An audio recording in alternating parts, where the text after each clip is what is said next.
السلام عليكم ورحمة الله وبركاته أعزائي المشاهدين، أهلا وسهلا بكم في حلقة جديدة من برنامجكم جيف مي 5. هنتكلم النهاردة عن مباراة أول امبارح. أولا كل سنة وانتم طيبين بمناسبة العيد، ويكون عيد أضحى على كل المسلمين خير بإذن الله. هنتكلم عن مباراة التمثيلية اللي احنا كلنا اتفرجنا عليه، والناس اللي بتقول لك لا ده ضيع في العارضة ده مش عارف ايه. شوف المباراة نفسها وشوف مصطفى فتحي عامل ازاي. نتكلم عن كل حاجة. الحاجة التانية، زيزو أهلاوي، ودي صفقة القرن بالنسبة للأهلي. بعد إمام عاشور، بعد بن شرقي، زيزو بقى اللي هي فعلا أطمطس. وهنقول ليه أطمطس. قبل أي حاجة عايزين نصلي ونسلم على أشرف خلق الله سيدنا ونبينا محمد رسول الله عليه أفضل الصلاة وأزكى السلامات. وهنتكلم. شفنا مباراة أول إمبارح تمثيلية واضحة أوي. بيراميدز مش هو ده بيراميدز، مش هو ده الفريق، مش هو ده اللي روح وعزيمة وجهد واجتهاد. كل واحد لعيب بيلعب بكل سهولة. مش كل الوحيد اللي كان بيلعب جد فعلا هو قطة بس. أحمد سامي كان عليه علامة استفهام كبيرة قوي قوي قوي من أول مباراة لحد آخر مباراة. بيطلع كور غريبة وبيغلط في الكور ثلاث مرات، بيغلط غلطات ما يغلطهاش مدافع المفروض دولي، ومفروض ان هو لاعب نهائي افريقيا وكان تقيل قوي خلال المباريات اللي فاتت. عارفين دفاع زي الزفت، بس ما يغلطش غلطات التافهه دي. ودليل على كده المذيع نفسه علق على النقطه دي، فباينه وواضحه قوي. والمدرب مش داري، المدرب اللي بيقعد ويلعب ويروح وبيضيع النقطات، هو فين ده؟ لا لا لا لا، كان في علامة استفهام.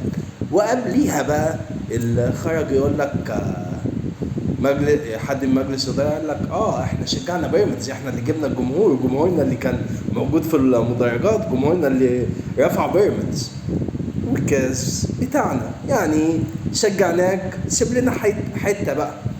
وقبليها كانوا سايبين مباراة كان بلاش نقول سايبين، بيستسهلوا في مباراة الدوري، وكان باين قوي من الزمالك.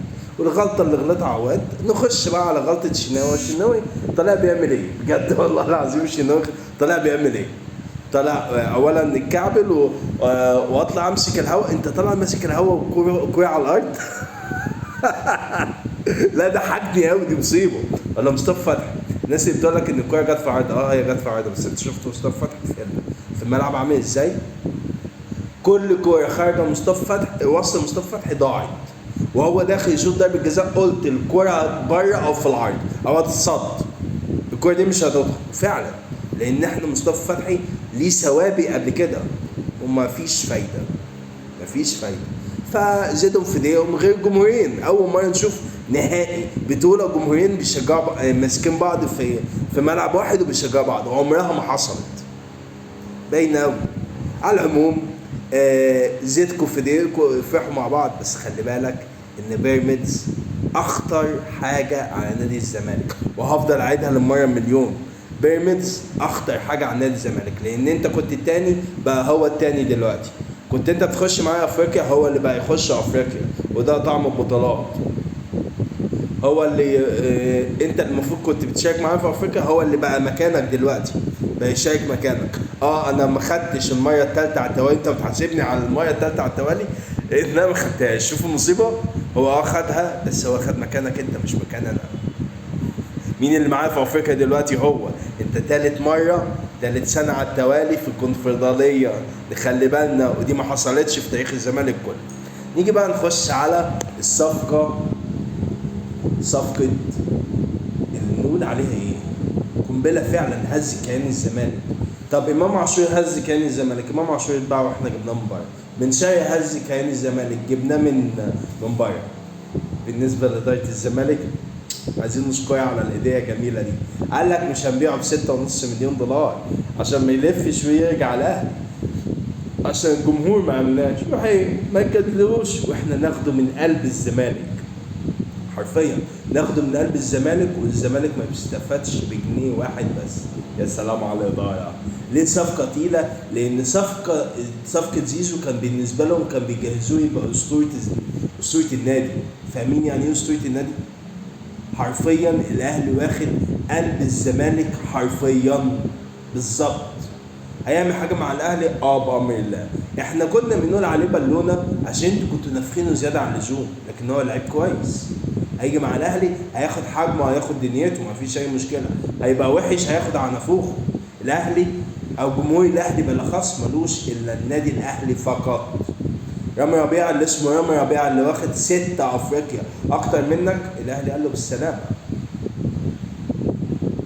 ولا اسطوره ولا غيره، الاهلي هو الاهلي فقط. تشجع اللعيبه اللي عايزانا وفوق راسنا. فعشان كده زيزو هيكون مع الاهلي حاجه تانية بامر الله. والاعلان بقى والاسقاطات بتاعته. بدايه قال لك ايه؟ احذروا القارون والقضيه ممكن. قضيه قفشه بقى في قضيه تانية لزيزو. لا تستفز الاهلي. يوم ما هتستفز الاهلي الاهلي هيزعلك وهيزعلك قوي، وهو زعلك في اهم لعيب عندك. جاب لك زيزو هو اعلى نقطه في مصر كلها، وهي اعلى البورد. يعني كل اللي تحتيك مش شايفينه. يعني الاهلي هو رقم 1. وقال لك في ارض الانجازات او ارض البطولات او ارض التاريخ زيزو اهلاوي.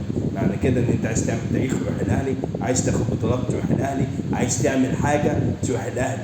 الاعلان بتاعه كان يقصدكم ولا ده الاحتفال بتاعه؟ زي ما تيجي بقى. بس بصراحه احلى هديه من اداره الاهلي لجمهور. كانت حلقه خفيفه كده.